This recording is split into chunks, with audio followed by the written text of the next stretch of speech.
first thing Lady Isolde Fenwick noticed was that Julian Vale had stopped smiling. Until that moment, the heir to Valemore had been performing exactly as everyone expected. He had danced twice, laughed too loudly at Lord Estermere's terrible joke, allowed 3 elderly countesses to inspect him as though marriage were a horse auction, and every few minutes, his mother had glanced toward the great clock above the ballroom doors with the satisfaction of a woman who believed the evening was moving precisely according to plan. Before midnight, Julian was supposed to announce his engagement. Everyone knew it. The musicians knew it. The servants carrying champagne knew it. Beatrice Lorne, standing beneath the chandelier in pale blue silk, certainly knew it. Only Julian seemed to have forgotten. At 11:17, he stood beside the western column and stared at the clock. His face changed, not dramatically. That was what frightened Isolde. His smile simply disappeared. Then his eyes moved across the crowded ballroom and found hers. Isolde was standing beside a marble statue near the terrace doors. For several seconds, neither of them moved.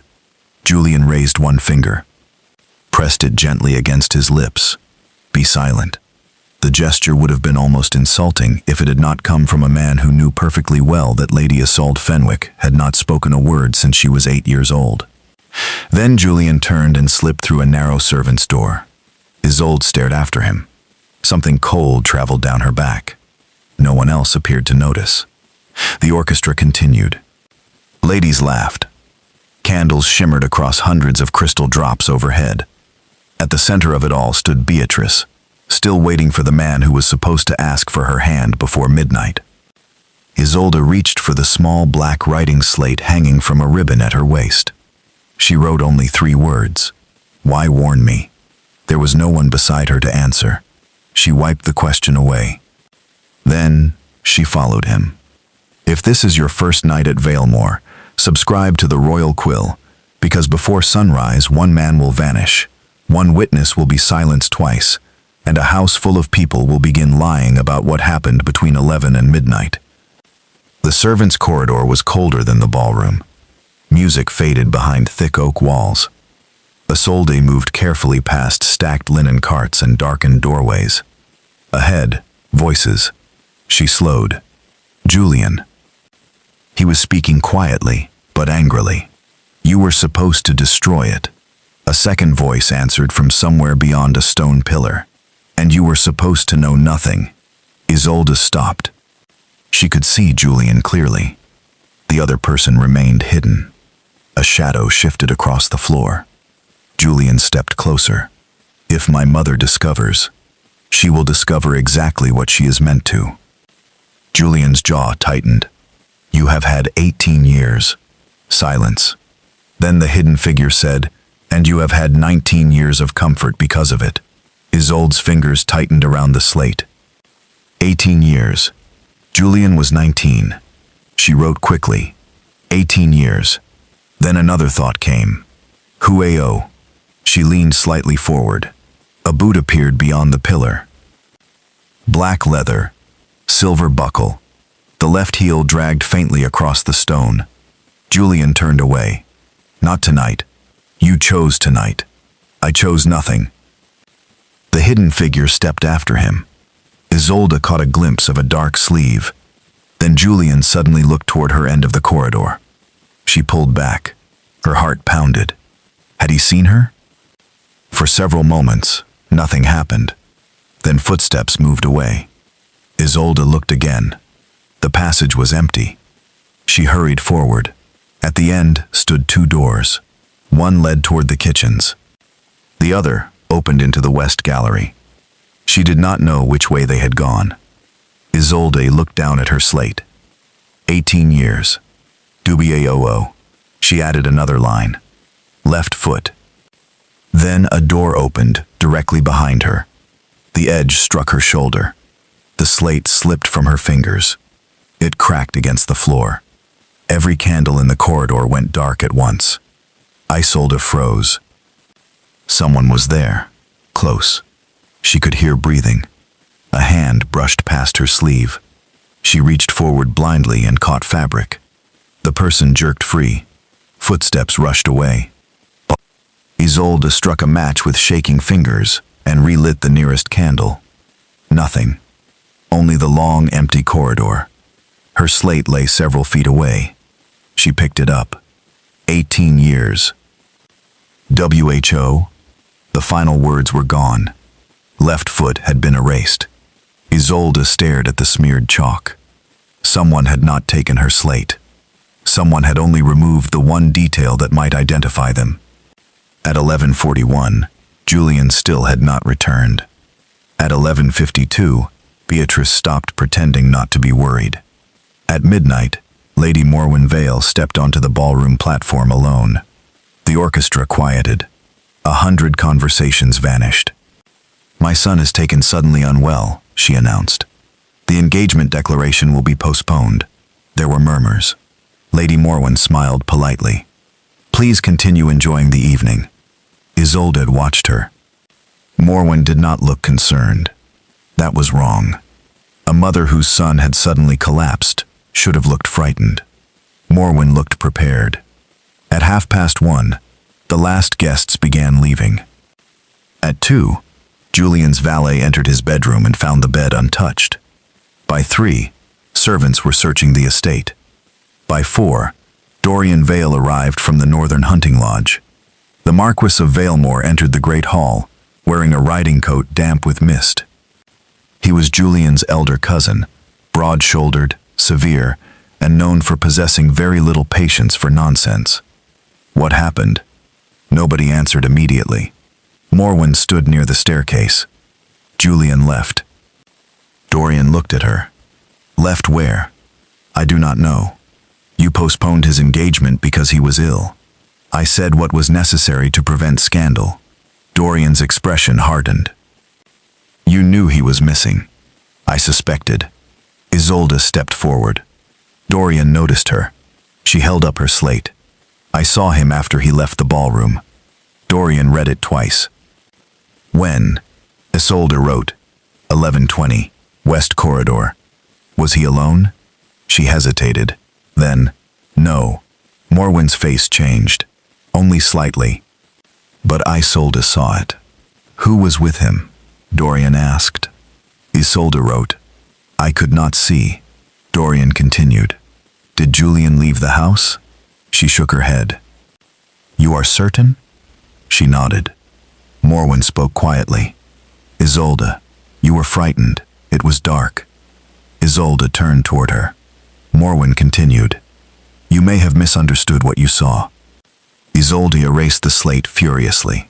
Then wrote, "I did not." Dorian lifted one hand before Morwen could respond. "Show me the corridor." Before they reached it, a servant burst through the front doors. "Your Grace." Dorian stopped. The man could barely speak from running. "We found something." Julian's coat lay near the eastern cliff. One sleeve was caught beneath a thorn bush. A glove rested 20 yards farther down the path. The sea below Black Glass Reach struck the rocks with enough force to drown any man within minutes. Searchers found no body, but the evidence looked obvious. Julian had gone to the cliff, perhaps slipped, perhaps jumped, perhaps someone had helped him over the edge. Morwen stood very still. Beatrice began crying. Dorian ordered men down toward the beach. Isolde did not move. She was staring at the coat. Something was wrong. She walked toward it, touched the sleeve, then looked toward the house. Dorian noticed. "What is it?" Isolde wrote. "When was this found?" "Minutes ago." She erased. Then, "How long has it been here?" Dorian frowned.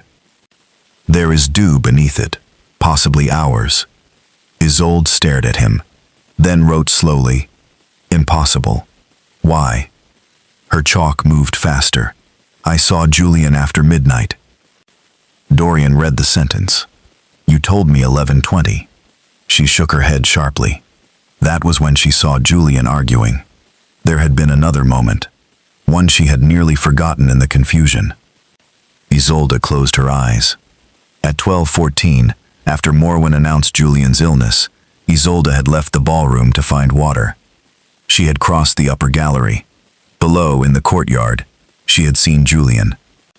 Not his face clearly, but his height, his hair, the dark waistcoat with the silver chain. He had crossed from the stable passage into the west wing, alive, walking quickly. Dorian watched her write the memory. 12:14. He returned inside. Morwen whispered, "No." Isolde looked at her. Morwen's complexion had gone pale. Dorian turned. "What?" Morwen said nothing. Dorian looked back at Isolde. The courtyard gates were locked at 11:45. Isolde wrote. Then he never left. For the first time, Dorian seemed unsettled. They returned to the western passage. Isolde stopped at the place where Julian had disappeared. She pointed toward the wall. Dorian examined it. Solid oak paneling. No handle. No hinges. Nothing. The plans show no room behind this. Isolde knocked against the wood. Solid. She moved farther along. Nothing. Dorian said, "Could he have taken the kitchen passage?" She shook her head. Julian had gone this way. She knew it. Morwen had followed them but remained near the corridor entrance. Enough. Dorian turned toward her. Morwen's voice was sharper now. "My son is missing. Men are searching the sea while we inspect walls." Isolde ignored her. Something near the floor had caught her eye. A small, pale shape beneath the paneling. She crouched. Candle wax. Fresh. Dorian knelt beside her. The wax had pooled directly against the baseboard. Someone had recently stood there holding a candle, facing a wall that supposedly concealed nothing. Dorian touched it. Still soft. His eyes lifted toward Isolde. Neither needed words. Someone had been there. Someone had been waiting. By afternoon, another explanation appeared. Julian had planned to run away. A traveling cloak was missing. £200 had disappeared from his desk, and Beatrice produced a letter. She brought it to the library with trembling hands. "He gave me this yesterday." Dorian unfolded it. Morwen stood beside the fireplace. Isolde watched them both. Dorian unfolded it. "Before sunrise. I shall finally be beyond my mother's reach. Forgive me for what I cannot explain." Beatrice lowered her face. "He never intended to marry me." It was convincing, perhaps too convincing. Isolde took the letter.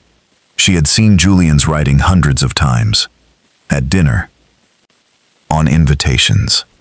In foolish notes passed during dull sermons. She examined the date at the top. 17 November 1818. Isolde stared. Julian crossed his sevens. Always. Even when writing quickly. This 7 was open. She reached for her slate. Forged. Dorian looked up. "What?" Isolde held out the letter and began writing an explanation. Before she finished, a servant entered. "Lady Isolde, your carriage is ready." She needed to return briefly to the East Lodge where she had been staying. Dorian said, "We will continue tonight." Isolde nodded. 20 minutes later, her carriage passed through the narrow avenue between the main house and chapel. The window was open. Isolde sat alone. Her slate rested on her lap. She had just written, "The letter is false." A hand shot through the open window, grabbed the slate. Isolde caught the thief's wrist. The carriage jerked. Her grip slipped. A dark figure ran toward the trees carrying the slate. Isolde hammered against the carriage wall. The driver stopped. Too late. The person had vanished. Her voice was gone. Again. That evening, Dorian gave her another slate.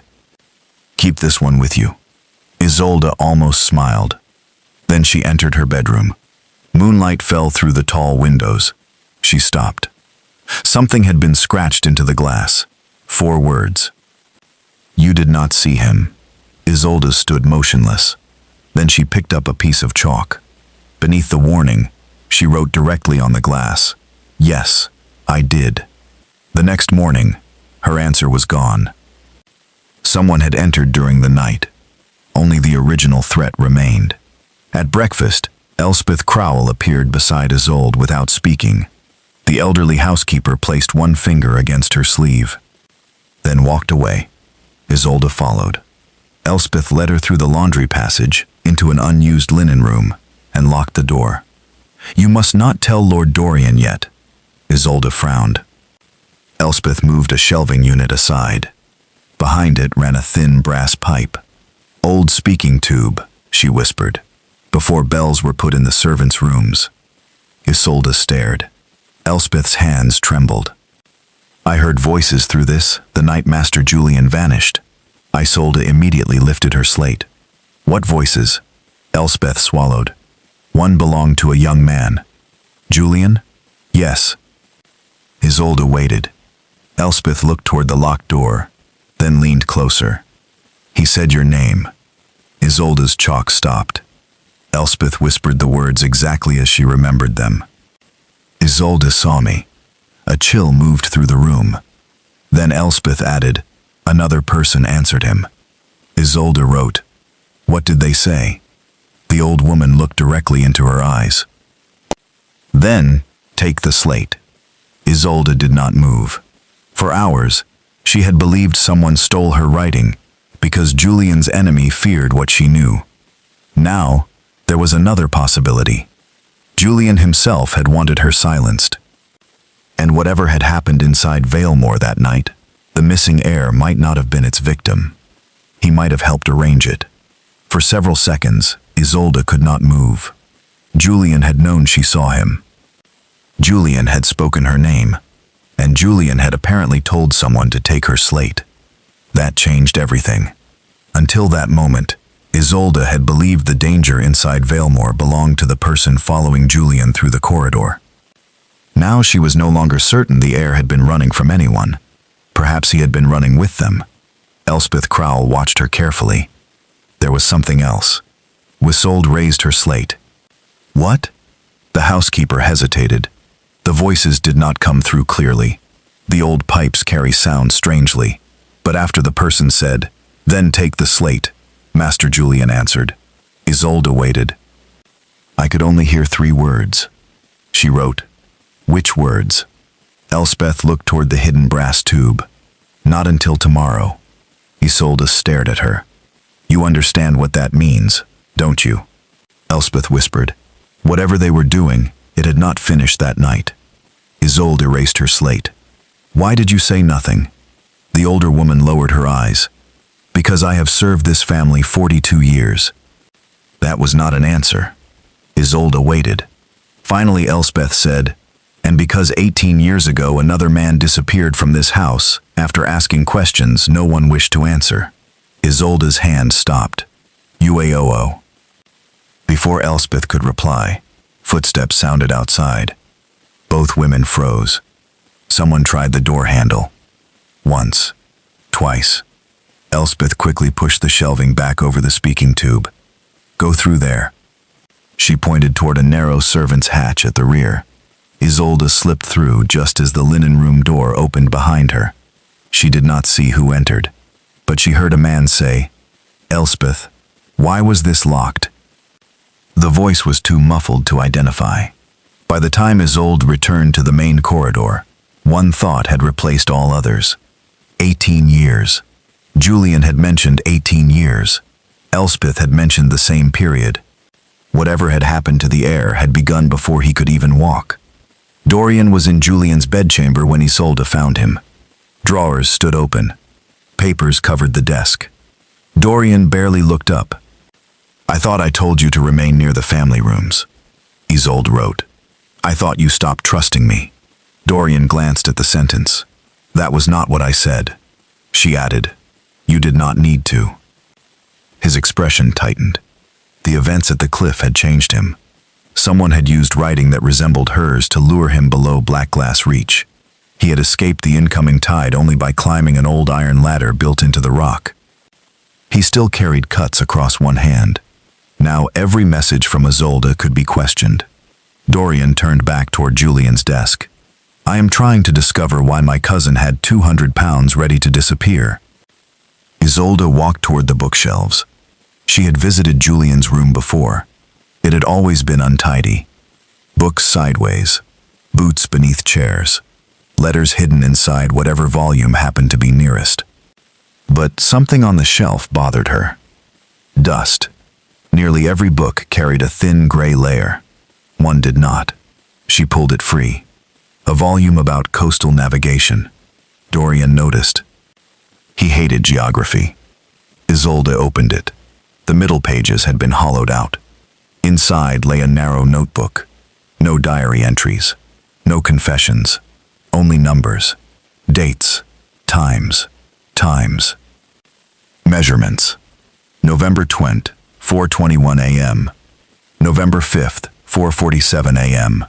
November 9th, 5:10 a.m. November 12th, 5:28 a.m. Beside each entry appeared another number measured in feet. Dorian leaned closer. Tides. Isolde looked at him. He took the notebook. These are low water times at Black Glass Reach. Julian had been recording them for months. On the final page, one date had been circled 3 times. November 19th, the day after he vanished. Beneath it, 5:42 a.m. Isolde wrote, "What happens there at low tide?" Dorian stared toward the window. A road appears. At 5 the next morning, they stood beneath the eastern cliffs. The sea had withdrawn farther than Isolde had ever seen. Where black water usually covered everything between the headland and the abandoned customs house, a narrow stone causeway now emerged from the mud. It looked ancient, broken, impossible. Dorian carried a lantern. "Stay close." Isolde gave him a look that made clear what she thought of the instruction. They crossed. Halfway over, she noticed boot prints. Recent. Someone had traveled the road after the previous tide. The customs house had not been used for decades. Its roof sagged. Salt covered the windows. One door hung from a single hinge. Inside, however, they found a lantern with fresh oil, a folded blanket, bread wrapped in cloth, a water bottle. Someone had been staying there. Then Dorian saw the handkerchief. It lay beside the wall. Dark stains covered one corner. He crouched. Blood. Isolde's stomach tightened. Beside it glittered a signet ring. Julian's. Dorian picked it up. For the first time since the search began, the Marquis looked genuinely afraid. He was here. Isolde inspected the handkerchief. Something was wrong. She touched the stain. Dry. Too dry. A crust of dust had already settled into it. She looked at the fresh boot marks near the doorway, then at the cloth. She wrote, "Older than the footprints." Dorian examined it again. She added, "Planted." His eyes sharpened. Someone wanted them to believe Julian had been injured inside the customs house. Why? A sound came from outside. Dorian extinguished the lantern immediately. They stood in darkness. Footsteps crossed the causeway. One person, then another. Voices approached. Dorian pulled Isolde behind a collapsed wooden partition. A man entered. Captain Renwick Heir, Julian's former tutor. He was followed by Cassian Rook, the estate solicitor. Dorian stepped out. Both men stopped. Cassian looked irritated. Heir looked relieved. "I wondered how long it would take you." Dorian's voice hardened. "You knew about this place." Heir nodded. "Julian showed it to me 3 months ago." "Then perhaps you can explain why his ring is lying on the floor." Heir's face changed. "He left that." Isolde watched carefully. The surprise seemed genuine. Heir reached inside his coat and produced several folded papers. "Julian contacted me in August. He believed money was disappearing from Valemore." Dorian gave a humorless laugh. "My cousin could barely keep track of his own gambling debts. That is what everyone believed." Heir opened the papers. "These are transfers from the estate accounts. Every year. Same date. November 4th. Different recipients. Different towns. Large sums. The pattern began 18 years earlier." Isolde looked at Dorian. The same number again. 18 years, Heir continued. Julian believed someone had been paying people for silence. Silence about what? He never told me. Cassian spoke from near the door. He did tell me. Everyone turned. The solicitor looked uncomfortable. Partly. Dorian stepped toward him. And you waited until now? I was instructed to. By Julian? Cassian nodded. He believed someone within the household had access to legal papers, financial records, and family correspondence. If he told too many people, he would expose his investigation. Isolde wrote, "Why steal my slate?" Cassian read it. His face went still. I did not. Isolde stared at him. Dorian noticed. You know something? Cassian shook his head. Not enough. That answer satisfied no one.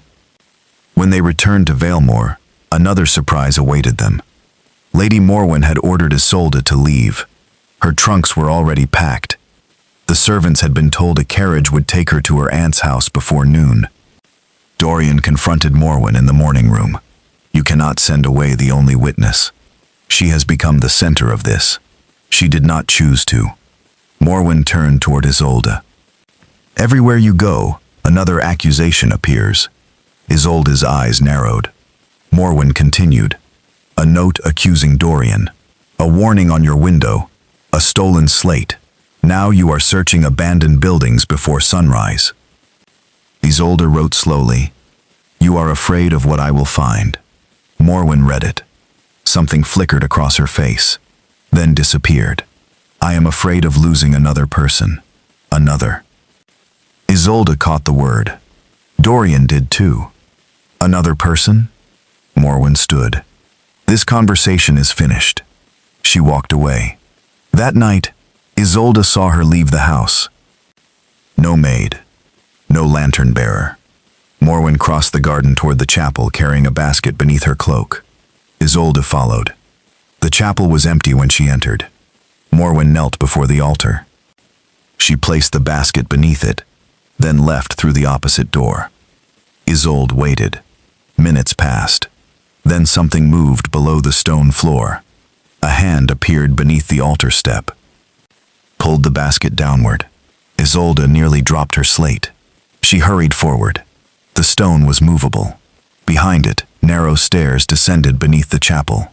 Dorian arrived only after she sent Elspeth to fetch him. Together they entered the passage. It ran beneath the courtyard, then turned toward the west wing. At its end stood a wooden door.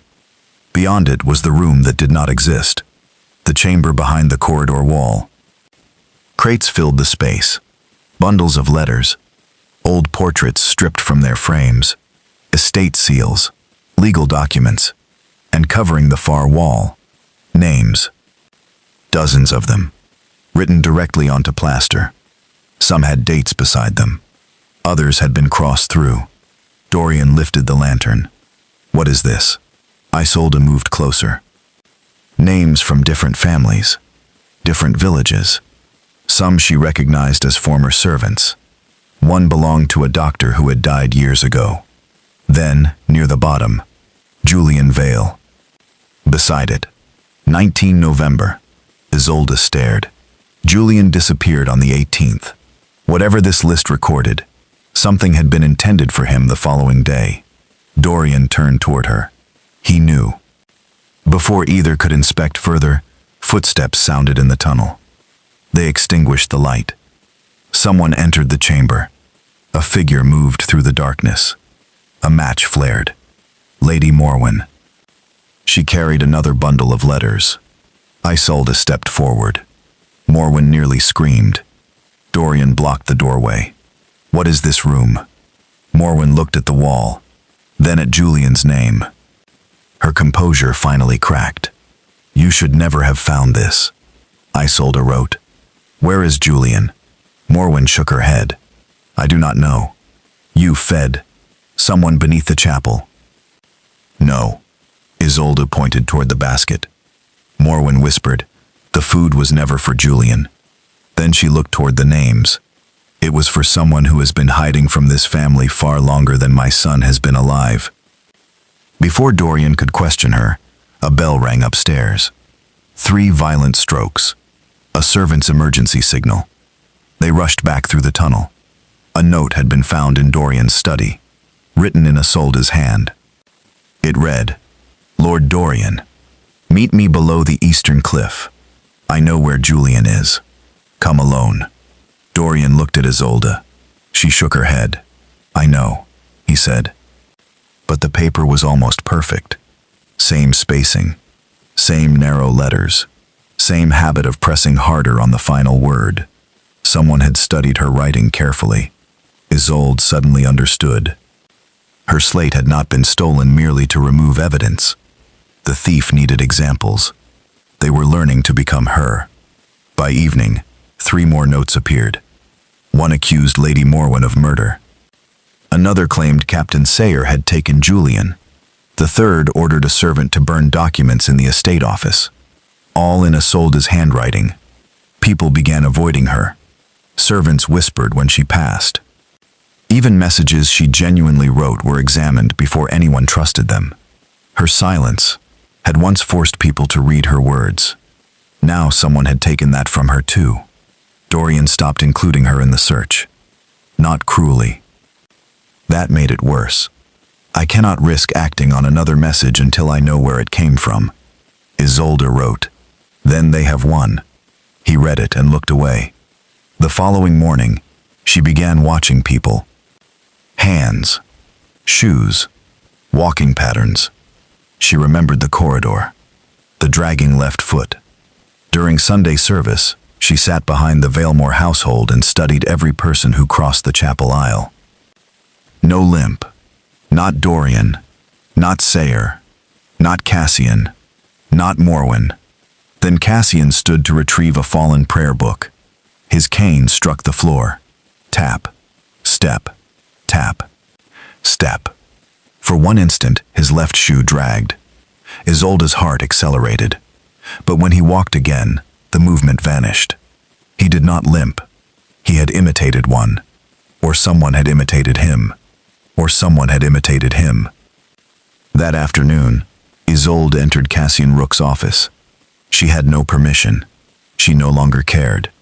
His desk contained contracts, seals, ink, dozens of handwriting samples. Exactly what a skilled forger would need. Then she opened the bottom drawer. Her original slate lay beneath a bundle of deeds, the one stolen from her carriage. Isolde stopped breathing. She lifted it. Someone had cleaned the surface. Almost. Near the edge remained faint chalk grooves. She held the slate toward the fire. A word appeared at an angle. Bell. Then, tower. Her memory struck all at once.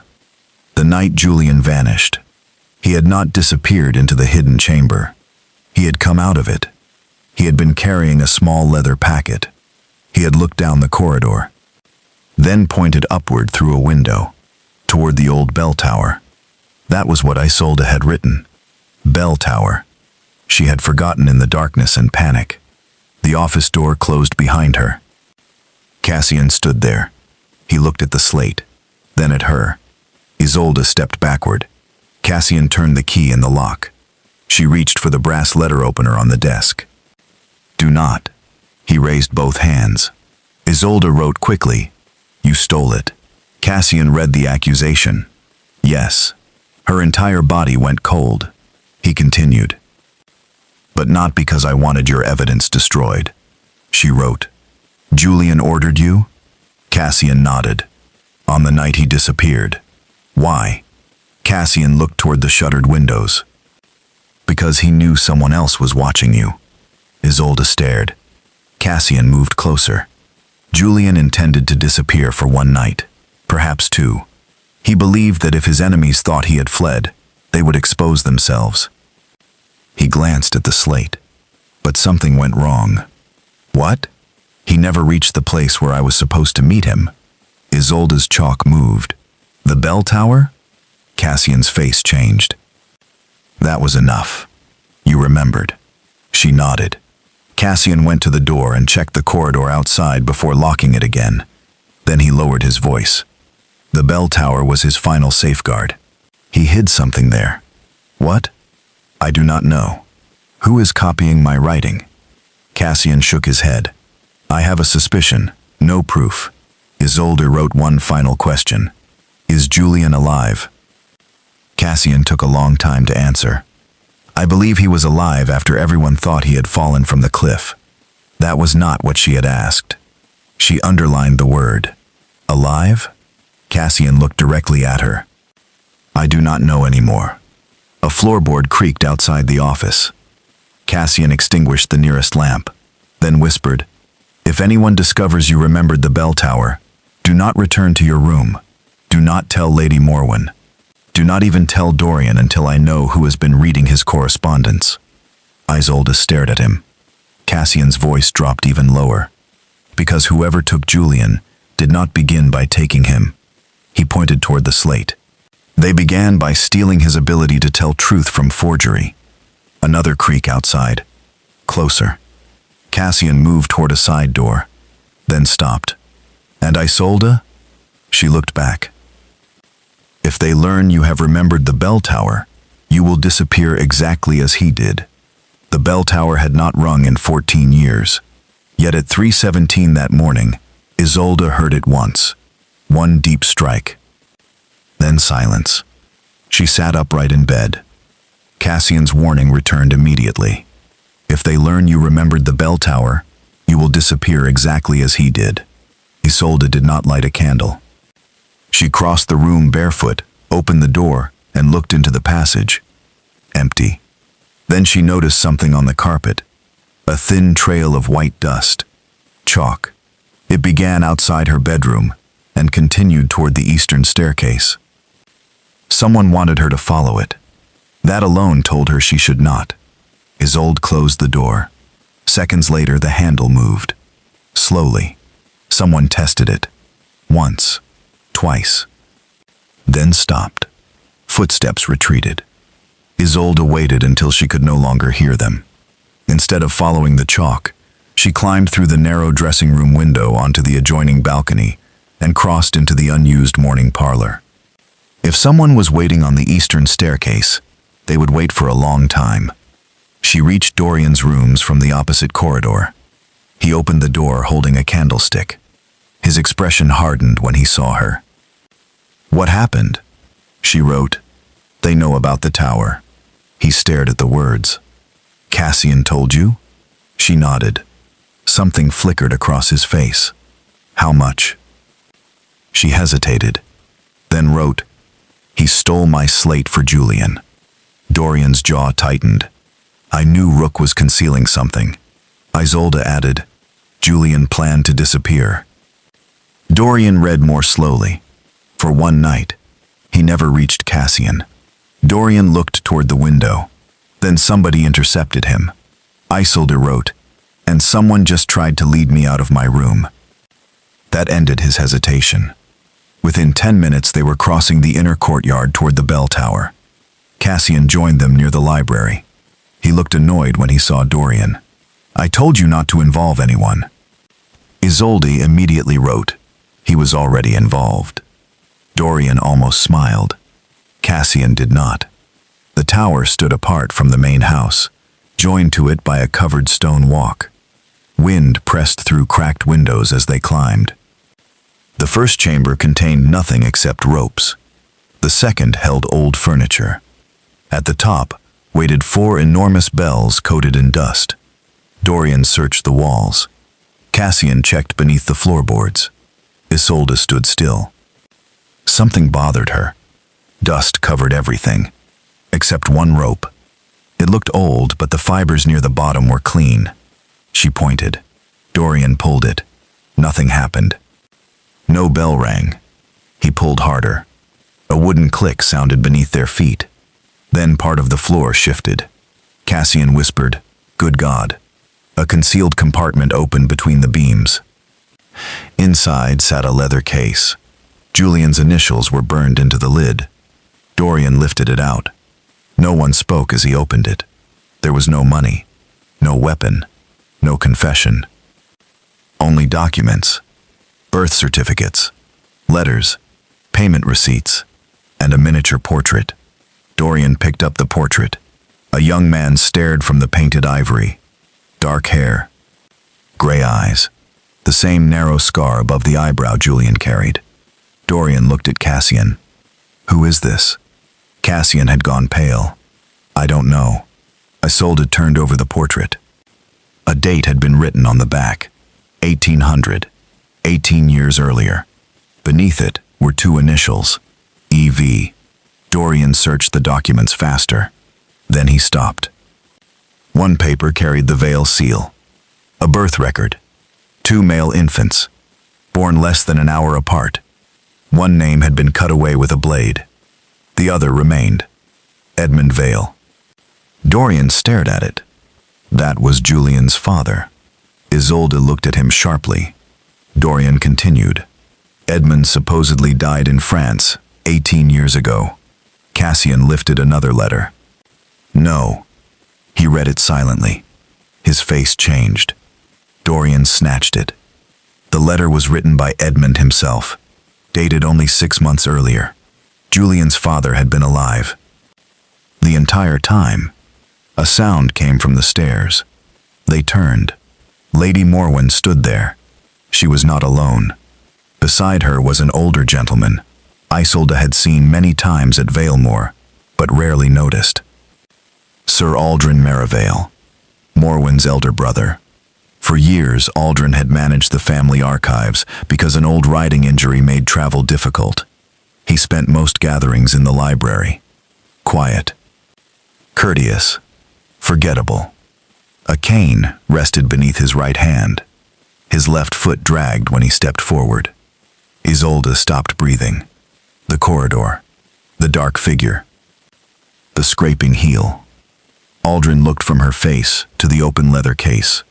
That, he said quietly, should have remained hidden. Dorian moved between him and Isolde. Morwen whispered, "Aldrin, don't." He ignored her. Dorian held up Edmund's letter. "You knew." Aldrin gave no answer. Morwen did. "Yes." Everyone turned toward her. Tears filled her eyes. "My husband did not die in France." Dorian stared. "Then where has he been?" "Hiding."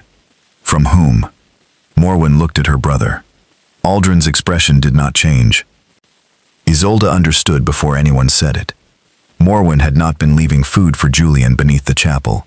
She had been feeding a messenger. Someone carrying supplies between the estate and a man who had spent 18 years staying beyond Aldrin's reach. Dorian's voice became cold. What happened 18 years ago? Morwen gripped the stair rail. Edmund discovered that records concerning Valemore's succession had been altered before our marriage. The estate should never have passed through the line everyone believed it had. Cassian looked at the birth certificate. The second infant. Morwen nodded. One child was recorded. The other was hidden. Why? Because if both births were known, property, titles, and control of several trusts would have changed hands. Aldrin finally spoke. Ancient disputes that would have ruined half this family. Morwen looked at him. "You tried to kill my husband." Silence filled the tower. Aldrin's hand tightened around his cane. "He intended to destroy everything." "No," Morwen said. "He intended to tell the truth." 18 years earlier, Edmund had survived an attack near Blackglass Reach. Rather than return openly, he vanished. Morwen had been told that if he appeared again, Julian would become the next target. So Edmund stayed away. The November payments were not bribes. They were support. Money secretly sent to servants, clerks, and families who had helped protect Edmund and preserve evidence. Julian discovered the payments months earlier. He traced them. Then he found his father. That was why he had studied the tides. The old submerged road allowed Edmund to reach the customs house unseen. Julian had intended to meet him on November 19th and bring him home. But first he wanted to discover who, within Valemore, still served the old conspiracy. So he staged his own disappearance. One night, perhaps two. His coat at the cliff was deliberate. The missing money was deliberate. Even the conversation Isolde overheard had partly been arranged. But something changed. Someone discovered the plan. Aldrin looked toward Isolde. "You should have remained in the ballroom." The sentence was quiet. That made it worse. Dorian stepped forward. So you took Julian? Aldrin smiled faintly. You have no proof. Isolde's eyes narrowed. Proof. That word mattered. Aldrin turned and began descending. Dorian moved to stop him. Morwen caught his sleeve. Not yet. Dorian stared at her. He knows where Julian is. No, Morwen whispered. If he had killed Julian, he would not be frightened of that case. Isolde looked down at the documents. Morwen was right. Aldrin was afraid of something Julian had found, not Julian himself. Isolde lifted the miniature portrait again. The unknown young man. Same face. Different initials. EV. Then she noticed a folded map beneath it. Black glass reach. A route had been marked from the hidden chamber beneath the west wing to the eastern greenhouse. Dorian saw it too. They ran. Beneath the greenhouse, behind a coal storage room, they discovered an iron door. The lock had been broken from inside. Beyond it lay a narrow chamber. A chain hung from the wall. A water jug lay overturned. On the floor was a brass button. Isolde picked it up. She knew it. Julian's coat. The garment at the cliff had been missing one button, meaning Julian had been inside this room after his supposed death. Dorian looked toward the broken lock. He escaped. Cassian examined scratches leading across the floor, and went east, toward the sea. By dawn, the tide was falling. They crossed Black Glass Reach again.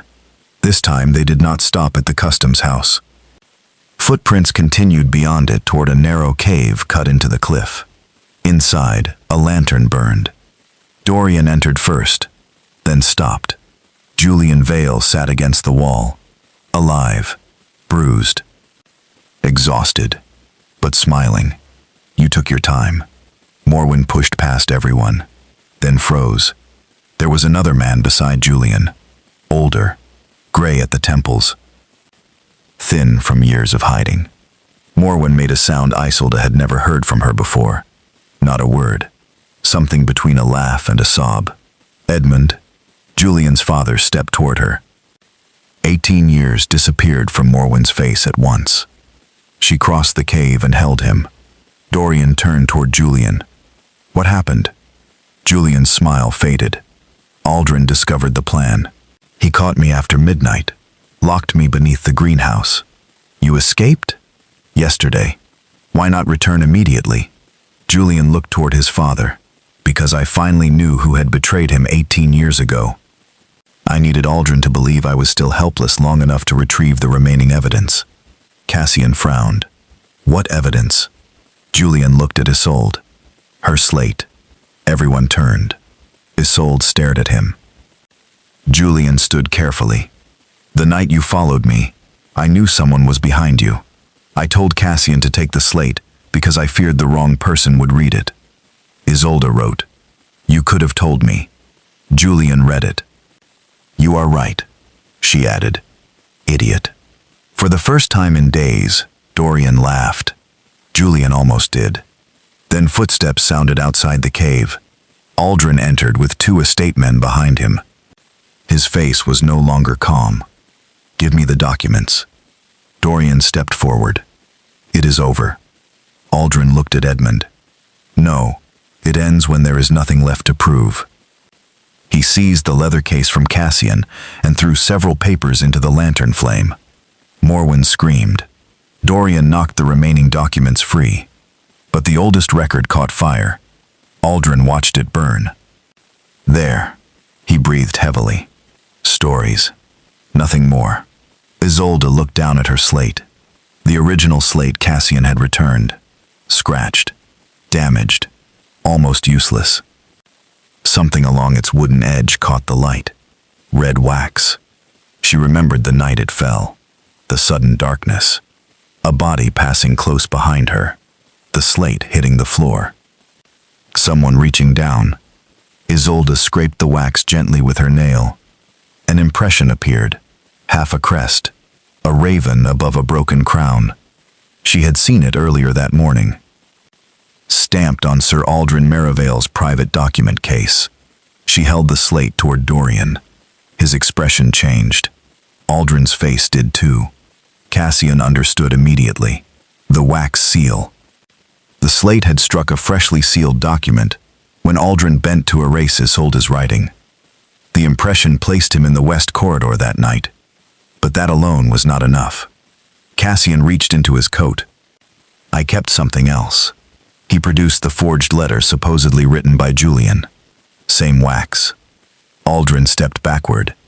Dorian took the letter. The seal had been scraped away imperfectly. The surviving curve matched the impression on Isolde's slate. Then Cassian produced one of the false notes written in her hand. The same paper stock used only in the archive office. Aldrin's composure finally broke. He turned. The estate men did not follow him. By noon, Sir Aldrin Merivale was locked inside the room where Julian had been imprisoned. Not as revenge, until a magistrate could arrive. 3 weeks later, Valemore held another gathering. No engagement announcement. No disappearance. No secrets scheduled for midnight. At 11:17, the orchestra stopped between dances. Julian stood across the ballroom. He looked toward Isolde.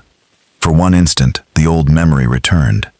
The clock, the warning, his finger against his lips. This time, Julian simply raised his glass. Isolde smiled. Dorian stood beside her. He looked at the slate hanging from her ribbon. Its frame was burned at one corner. The surface was scratched. A crack ran near the edge. I could buy you another. Isolde shook her head. Dorian glanced at her. You are unusually sentimental about something everyone keeps stealing. She wrote. This one earned its place. He smiled. Then she erased it. Dorian waited. Isolde looked around the ballroom. At Julian laughing beside his returned father. At Morwen, who no longer needed to carry baskets into a hidden chapel. At Cassian guarding the recovered documents as if they were crown jewels. Then she wrote one final sentence. People hear what is loud. Dorian read it. She added beneath it, I notice what remains. His expression softened. Then perhaps the rest of us should learn to look more carefully. Isolde studied the damaged slate. After everything, this small piece of black stone had been stolen, copied, erased, and used against her. People had mistaken silence for helplessness. They had believed a woman without a voice would be the easiest witness to control. They had been wrong. Dorian nodded toward the slate. You are certain you do not want a new one? Isolde smiled, then wrote, No. He waited while she added 4 more words. This one finally spoke, and for once, nobody in Valemore needed her to explain what she meant.